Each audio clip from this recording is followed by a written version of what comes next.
Hi, this is Jeffrey Reddick, creator of Final Destination. Greetings, Slashaholics. This is David Bergantino, author of the Freddy Krueger's Tales of Terror books, the Bard's Blood horror Shakespeare books. Hey guys, this is Jason Brooks, Jason Voorhees from Friday the 13th Vengeance. Hey, this is Slasher Pepper. Hey everybody, it's CJ Graham, Jason, Friday the 13th Part 6. This is William Pattison, known to Friday the 13th fans as Eric Morris. Hi, this is Deborah Voorhees from Friday the 13th Part 5. Hey folks, this is Adam Marcus, director of Jason Goes to Hell and Secret Santa.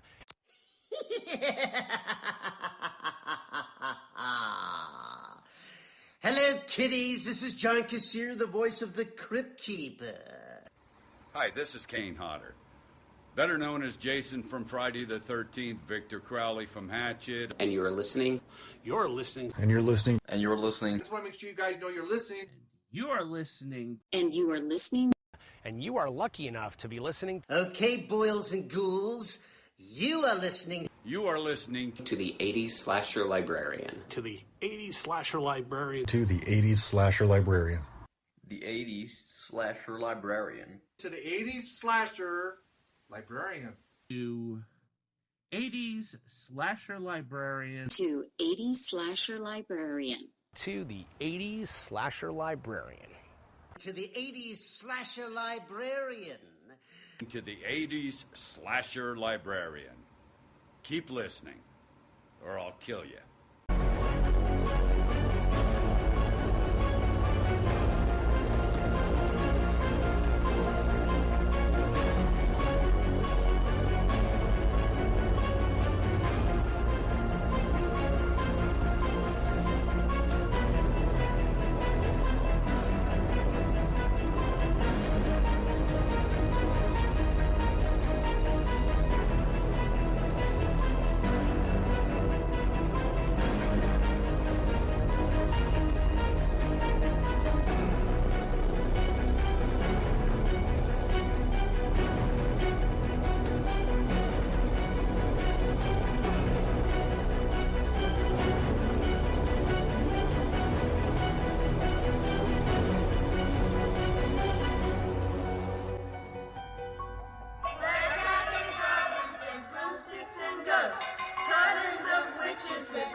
Halloween 2 by Jack Martin.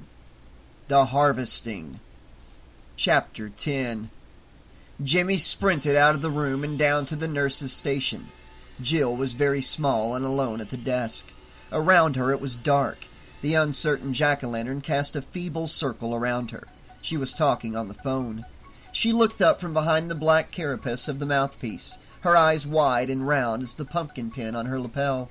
"Jimmy, what?" "Something's wrong with Lori. I can barely feel her pulse. I think you gave her too much diazepam." "I'll call you back," she said into the phone. "Stay where you are, Jan. I may need you."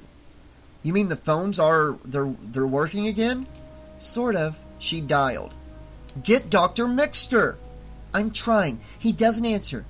He must be sleeping it off." Together they hurried to Lori's room. In the blue darkness, Jill felt a pulse, then lifted Lori's eyelids. She held her penlight over the pupils.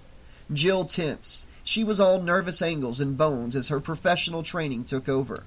"Looks like an anaphylactic reaction. She may need adrenaline." "Where is everybody? God damn them!" "Take it easy, Jimmy. She'll be okay. All I need is authorization from Mrs. Alves or Dr. Mixter. I'll send Janet. She'll find them. Even if they're both sleeping it off together." It was not normal. True, the hospital was small and activity was usually at a minimum at this hour of the night, but even in the darkest hours before dawn, a few of the skeleton staff could usually be found chatting in twos or threes at the oasis of the nurses' station in each wing, standing on one foot and then the other in front of the elevators, or lounging in the staff cafeteria. But now, tonight, the darkness seemed to have taken over. With the lighting still at half power, scrubbed hallways pointed like tunnels deeper and deeper into recesses of the complex with no safe, lighted desk at the end, no promising flurries of conversation around each intersection, and only the unblinking eye of an occasional, very occasional patient, call light over a doorway to break the monotony of blocks of sick rooms and sleeping wards. Pale green walls fell away into shadow at unexpected intervals, every few feet beneath blacked-out fixtures, so that doorways and drinking fountains took on the ominous appearance of unexplored way stations, marking entrance into the unknown. Corridors intersected in near darkness, the passages and byways of an unfamiliar geography. A water cooler hummed, chilling downdrafts of air into frost across the floor. Signal bells chimed, their blue tones as if muffled by great pressure. Storage cabinets and janitorial closet doors stood noticeably ajar, the cracks widening when passed, as if pells of darkness inside were running out to cloud the institution with ink from an enormous aquifer rising up from the depths of the earth below. Now Haddonfield Memorial was a place where the few remaining staff passed their hours on the edges of their chairs, with no backs to the walls and telephones close at hand, where patients lay unmoving in their sarcophagus beds, unwilling to venture even to the bathrooms, and where a young nurse in candy stripes, alone on an errand, might find herself hurrying on her way faster than ever before, eyes downcast, never leaving her feet, hands clenched in her pockets, so as not to find her knuckles sinking into the walls which pressed so close at her sides. None too soon, Janet arrived at the door to the security center. She touched the knob tentatively. Instantly she snatched her hand away as if she had made contact with the vibrating plasma separating her from the secret chambers of an underworld. "Mrs. Alves, are you in there?" The only response was a high-pitched whine. "Mr. Garrett?" She pressed her face near to the door, almost touching it. "Is anyone there?" No answer, only the high-frequency oscillation. She swallowed. "This is ridiculous," she said. "They have to be somewhere." She put her shoulder to the door. It swung open slowly, as if against a viscous pressure. The security center was unmanned. Rows of video monitors like lidless subaquatic eyes peered back at her. The high-frequency whine was louder. "Mr. Garrett, this is an emergency. I have to find Mrs. Alves immediately. Have you seen—" A shape passed across one of the screens. Could it be Mrs. Alves? No, it was two tall, straight legs, walking slowly. Dr. Mixter, then? She entered the room and approached the monitor. The shape was moving away from the camera, which was set high in a corner of a corridor, so that it would appear to shrink and devolve into darkness as their perspective increased. This shape, however, did not lose size. "Who is that?" she muttered. He had to be tall, the tallest man in the hospital. She had never seen anyone so tall. She stepped back to catch him coming into range on the next screen. Her foot touched something. A hat? Mr. Garrett's hat. Why should he leave his hat on the floor like that? And was that an open door to the storage rooms in back? "Mr. Garrett?" She crossed the room and entered a narrow passageway. A storage closet stood open. Its lock was broken, just as Mr. Garrett had reported. She moved closer. The end of a flashlight rolled out from under a cabinet. Its bulb was still on, though weakly, and as the flashlight rolled back and forth in a half circle, its yellow beam lapped at her ankles, sending long shadows across the floor behind her. Her eyes followed the beam. Each time it rolled, it illuminated less of her ankles and more of another object, large, round, like a caved-in soccer ball, lying in an expansive amoeba-like puddle. The handle of Mr. Garrett's claw hammer protruded from the ball. Even in the yellow light it was discolored. At first it seemed to be moving, but that was only the rocking of the light. Janet bent over it. Mr. Garrett's body was sprawled face down where he had fallen amid an expanding puddle of darkness. The claw of the hammer was embedded in what had been his cranium. The darkness had flowed out of him, surrounding his head in a thickening blot before it stopped spurting, grew cold, and began to congeal. Janet shrieked. She tore out of the room and down the hall, her face melting. "Help! It's Mr. Garrett! Someone please! Anyone help me now!" No answer, only the uneven blotches of the walls rushing past her, the windows of the wards dark as hollow eye sockets. "A phone! Oh, please, Dr. Mixter! Yes!" A Ahead, the doctor's office, a green ribbon of light from a desk lamp shining under the door. Janet darted inside and through the bolt. Dr. Mixter, please hurry. I need you. First, Laurie Strode. We couldn't find her pulse, and then, oh, doctor, you've got to hurry. There's been a terrible... Empty office, except for the steam that was rising under the door to the inner study. The sound of running water. She crossed the outer office and threw open the door. The bathroom was open, awash in red steam under the infrared heat lamps. The shower was running full blast. Water, rich as blood, spread across the floor toward her feet. She stepped back, her hands to her face, hysterical. To the side, adjoining the bathroom, a chair. Clothes, shoes, socks draped over it. Beyond that, a desk, another chair, a swivel chair. Dr. Mixter, back to her, his skin pale and green in the light from the aquarium. Within the tank, the model of a diver hung suspended by an airline over a little plastic treasure chest. Each time the diver leaned forward, a stream of bubbles was released from under the lid, striking his face mask and knocking him upright again. The effect was serene at first glance. Then an insane-looking eel came poking out from behind a lava rock. Its beady eyes, a crenulated orange in the ultraviolet. Dr. Mixter seemed to be deep in meditation, transfixed before this submerged seascape. Janet averted her eyes and came up to the desk. Excuse me, Dr. Mixter. I'm sorry, but you've got to help. There's been a terrible...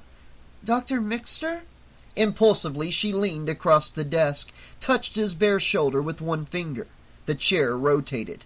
Dr. Mixter turned to face her. He had not fallen asleep. One eye was open. The other, a hypodermic needle, was stuck several inches into the center of his right eyeball. Janet flew backwards from the sight and straight into a pair of powerful, waiting arms. One huge hand gagged her mouth. One huge hand obstructed her eyes. A blur of plastic. A scarred thumb flipped the cap off a fresh needle, forced the plunger back, loading it with air. Janet kicked until her shoes fell off. Her scream was gurgling, like a scream from deep underwater. The needle swooped in front of her. Her eyes contorted shut. Time stopped. She opened them. The needle had moved out of range. She tried to twist aside. The long needle drove all the way into her temple. Her eyes bulged and rolled white. When the twitching subsided, and she hung limp in his arms, the tall shape released her. She dropped like a heavy doll. The shape stood there for a moment while another round of bubbles was released from within the aquarium grotto. The humming of the air pump blended with the hissing of steam from the shower as its terrible featureless mask tilted over her without expression, observing curiously. Then it backed away, disappearing through the mist, and was gone, out into the hall to finish its rounds.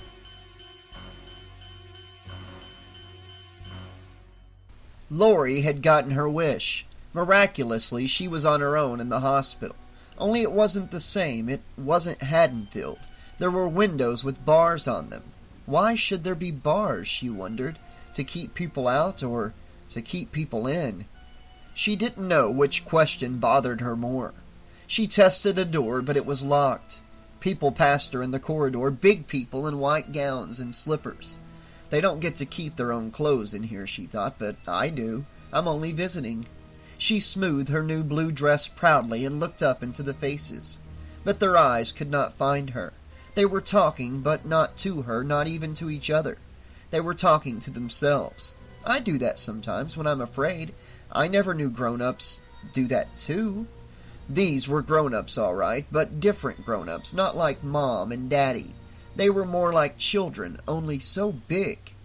She grabbed onto her dolly and held it closer and kept walking. Well, I won't talk to them either, so there. They were sleepwalking, she decided, the way someone used to at home.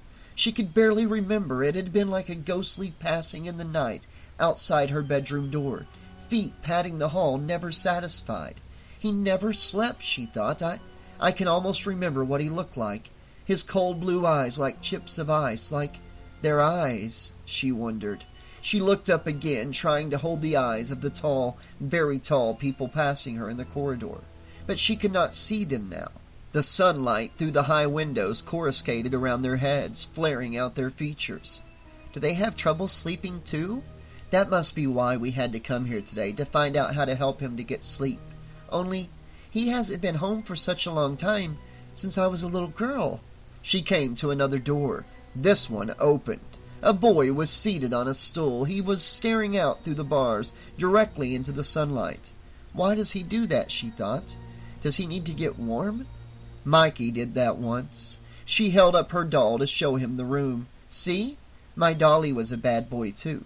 He stared right at the sun for so long one day, when I left him outside, that his eyes won't work right anymore." "Hello," she said. The boy swiveled around on his stool, as if it took no effort for him to do so. She could not see him clearly either. The sun washed out his face, too. But his eyes glinted through the flaring sunlight like chips of blue ice. "I don't want to see those eyes," she thought. "They scare me." She drifted through layers of cloud-like sleep.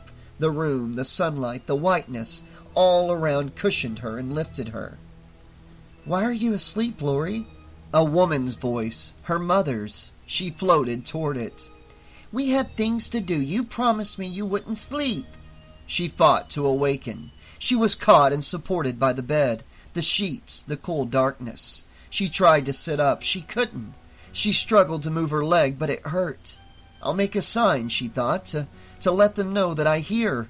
She wanted to move an arm, a hand, a finger. It was useless. "Christ," said a voice very close by. A real voice this time. Was it Jimmy's voice? "I can't believe this. Where the hell is he?" "He'll be here." "This is ridiculous. I'm going to go find Mrs. Alves myself." Lori heard footsteps leaving her room. She felt them too, throbbing in her head. She battled to open her eyes, to sit up. "Are they leaving me?" But it was too late. They were out in the hall. She forced her abdominal muscles to contract and her good left arm to lift her. She swooned their way from her pillow, about to fall back. But she was out of the dream at last. She had come out of it, and her eyes were open. Jimmy let the door to Lori's room close and followed Jill to the desk. "This is like some kind of nightmare," he said. Jill made a brave attempt to laugh it off.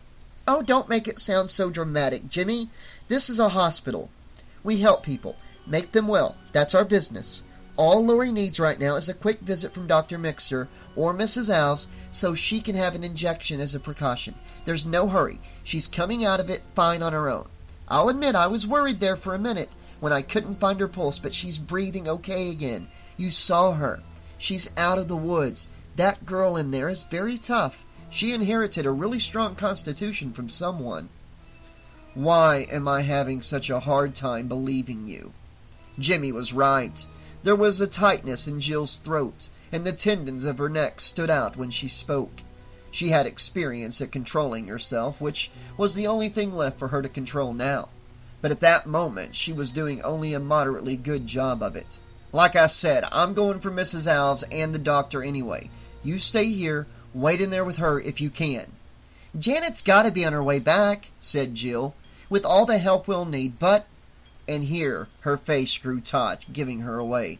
"But if you want to, well, good luck." Jimmy was already on his way. "I'll find out. There's got to be somebody else alive in this whole place. It can't be just us." "No," said Jill after he had gone. "It can't be. Don't be silly, Jimmy. That wouldn't make sense." She fidgeted behind her desk. She looked ready to bolt herself. The only sound was the liquid guttering of the pumpkin on her desk. That and her own shallow breathing. Behind her, on the other side of the counter, a shape moved across one video monitor screen, off the screen, and into another corridor. It wasn't Jimmy, and it was coming this way. The man with the pointed hat led Loomis to a yellow car with the state emblem on the door. Marion, the state psychiatric worker, opened the door and waited for him, shamefaced. Hunt stood there smoking another cigarette. In another part of the city, a cacophony of sirens raced the dark streets. Loomis dug in the pocket of his trench coat. "Your lighter," he said. "Keep it." Hunt alone met Loomis's eyes. "We'll find him," he said simply. It was neither a boast nor a promise. It was for him a commentary on what was to be. There could be no other outcome. If there were, his job would mean nothing. Loomis locked eyes with him. Where are you going to look?" "I don't know," said Hunt honestly, but that detail did not change the conclusion for him. He did not flinch from Loomis's stare. "There must be something more I can tell him," thought Loomis. "Some betraying detail about what to expect next. But Michael Myers is too single-minded for an elaborate strategy. He waits. He doesn't speak. He moves and acts when the black spirit within him tells him it's time, and not before. He does not think. You can't stop him in the usual ways. Nobody ever stopped him, and nobody ever will stop him, unless they understand what he is. I am the only one who understands, and I can't tell you. Some things are too fierce for words," he thought. "Neither do I," said Loomis, and got into the car. "Good luck. May God help us all." Hunt watched them go. Over his chest, the red light from his own car, parked at the curb, reflected rhythmically in his badge. He became only a small figure alone on the sidewalk of the elementary school. And then the trees closed in front of him, and there was only the night and the sound of the state car gearing up and out of town. It was late. Once, thought Loomis in the car, there might have been time. "You didn't believe me, did you?" "I'm sorry," was all Marion could say. The driver in the front seat said nothing. "Don't feel sorry for me. Feel sorry for that little town back there. Be years before they forget this night." "Dr. Loomis, I think there's something else you should know." The car passed the town square. A few reckless teenagers were still congregating. There was the sign pointing directions to Haddonfield Memorial. Loomis felt ill. It did not matter what this woman thought. It did not matter what anyone thought now. It was too late. But his mind would not put it away. His jaw worked, and the words continued to come out. It was the only thing left for him. Useless words. Let it out, he thought. Perhaps a small part of it will get through. Enough for them to assess responsibility accurately tomorrow and for the rest of their natural-born lives. "Did you see the blackboard back there at the elementary school?" "Yes." "In order to appease the gods, the Druid priest held fire rituals. Prisoners of war, criminals, the insane animals, were buried alive in baskets. In the spring it was called Beltane. In the fall that word you saw back there, Samhain. By observing the way they died, the Druids believed they could see omens of the future." The marshal observed Loomis suspiciously in the rearview mirror. Marion's eyes were wondering, embarrassed. "She thinks I'm mad," he thought. "Let her think what she likes." He went on. 2,000 years later, we've come no further. Samhain isn't evil spirits. It isn't goblins, ghosts, or witches." And here, perhaps, was a handle a psychiatric nurse could latch on to, if she had the courage. "It's the unconscious mind. We're all afraid of the dark inside ourselves." "Dr. Loomis, listen to me." But she wasn't listening to him. She has ears, but she does not hear. Tears filled his eyes. The pointlessness of it all. City lights in children's costumes whipped past the car window, blurring until they were abstractions into which he or anyone else could read anything they liked. Anything that was within themselves. It didn't matter how you interpreted it. Ultimately, it would come down to the same thing, the absence of light, which was the darkness carried within an entire race. "Dr. Loomis, there's a file on Michael Myers that nobody knew about." Why was she lowering her voice? Was this a professional consultation? What did it matter now? "I've seen everything." No, it was hidden, sealed by the court after his parents were killed. Then, after the governor heard what happened tonight, he authorized Dr. Rogers to open it. "What file?" "It isn't fair," she went on in a whisper, wary even of the marshal. "They should have allowed you to examine everything. That girl, the Strode girl, that's Michael Myers' sister." She took a quavering breath. "She was born 2 years before he was committed. 2 years after, their parents died in a car wreck, and she was adopted by the Strodes. They requested that the records be sealed in order to protect the family. Loomis's eyes cleared and his spine went ramrod straight. Jesus! Don't you see what he's doing here in Haddonfield? He killed one sister 15 years ago. Now he's trying to kill the other. He realized in a flash that he had been waiting all along for the other shoe to drop, and now he had it. The last piece of the warped jigsaw that was his and Michael Myers' life. How could I not have seen it? Now I have the last weapon I need, the truth. My cup runneth over, he thought. Tonight after I shot him, where did they take her? The clinic, said Marion. The clinic? Where? He grabbed the back of the front seat and said directly into the marshal's ear, Do you know this area well? A little bit, said the marshal noncommittally. Where is the clinic located? Marion touched his shoulder. Dr. Loomis, we're under orders from the governor. It's the hospital back on Route 17, offered the marshal, about 3 miles. Turn this car around now, the marshal smirked. No can do, I've got orders. Those orders just changed. Dr. Loomis! Loomis pushed her back in the seat. Doctor, you're getting yourself into a lot of trouble. Loomis whipped the Magnum revolver out of his pocket and waved it savagely. What is it you fellows usually do? Fire warning shots, right? The marshal reached back as if to take a toy from a child. He was still smirking. Loomis pointed the barrel at the side window and pulled the trigger. There was a deafening roar. The marshal's jaw dropped open. Less than a second later, the car was skidding onto the shoulder. Now, said Loomis. He eased the smoking muzzle up against the driver's medulla. It fit perfectly.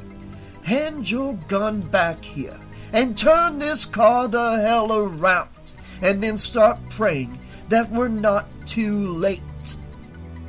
Back at the hospital, Jill was eyeing the small novelty shrunken head that someone had left on the counter, when suddenly the buzzer went off. She almost jumped out of her skin. I'm coming, she said. I'm coming. She frowned and picked up the rubber head by its synthetic hair, using 2 fingers, and dropped it into the wastebasket. Very funny. Almost as much fun as helping some 80-year-old guy take a whiz. The buzzer sounded again. Hold on to your rectum, Grandpa, she said. I'll be there in a minute. She left the desk and headed past Laurie's room.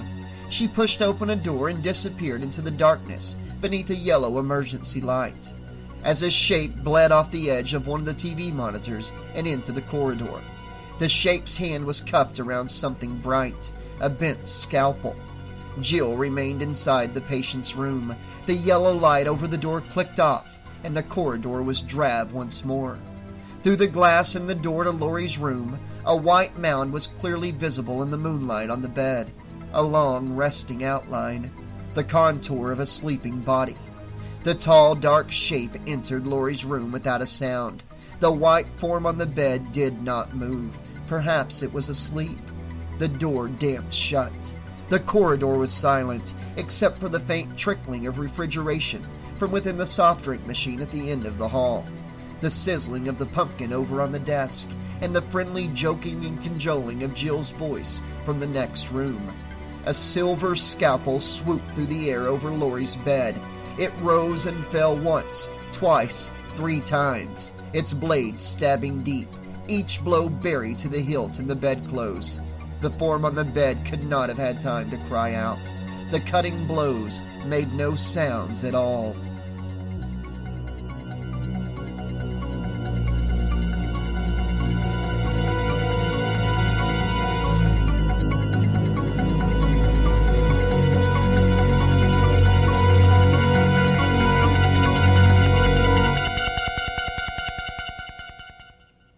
Okay, Slashaholics, this has been Chapter 10 of Halloween 2, the novelization by Jack Martin. Really enjoyed tonight's chapter. Quite a bit of Michael Myers action going on in this one. Loomis, laying down the law with the marshal and Marion there. And he's on his way for the big showdown between Laurie, Loomis, and Michael. One of my favorite parts of the movie, and I cannot wait to get into that. in one of the upcoming uploads. Hope you guys are enjoying the book so far as well. I think Jack Martin did an excellent job so far with this novelization, giving us a little bit journeys into Laurie's mind, Loomis's mind, hopefully some trips into Michael's mind as well before the book's over. But if not, that's okay. I like the certain mystique about Michael anyways. But always loved this part of the movie with the revelation and everything.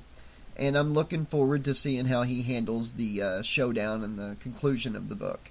We still got a few chapters to go on this one, guys, so it's not over yet. And sorry about taking off 3 days there, but I needed to break, rest my voice over the weekend. But I'm back, ready to get this book knocked out. I'm looking forward, probably on the next rotation, here in 2 or 3 months, I'll be doing Halloween 4, the novelization. I'm really looking forward to that one. I enjoyed that movie too. Not as much as 1 and 2, but 4 was pretty good. I wish they had made novelizations for, all of them. And that would be awesome to be able to sit here and narrate the novelization to all the Halloween movies. But let's see. Who died tonight? Dr. Mixter. We didn't get to see it happen. And she found Mr. Garrett. And Janet died as well. So kill counts at 3 for tonight, just in 1 chapter. That's pretty nice, considering most chapters so far we've had like maybe 1 death or something, and a lot of chapters no death at all. Hey, that's supposed to be my job. I got it tonight, dude. Just chill out. Go get somebody in their nightmares or something. Anyways, guys, thank you so much for listening. Hope you enjoyed it. As always, tonight's upload was brought to you by our patrons on the Patreon page. That's Cecilia Spears, Sean Campbell, Carl Eakins, Catherine McClear, Hawaii, Iron Alexa, and Allison Sive. Click the Patreon link below, guys. You can support the channel for as low as $2 per month. Get some awesome rewards, early access content, and much more. Till next time, this is your friendly neighborhood 80s slasher librarian saying thanks for listening.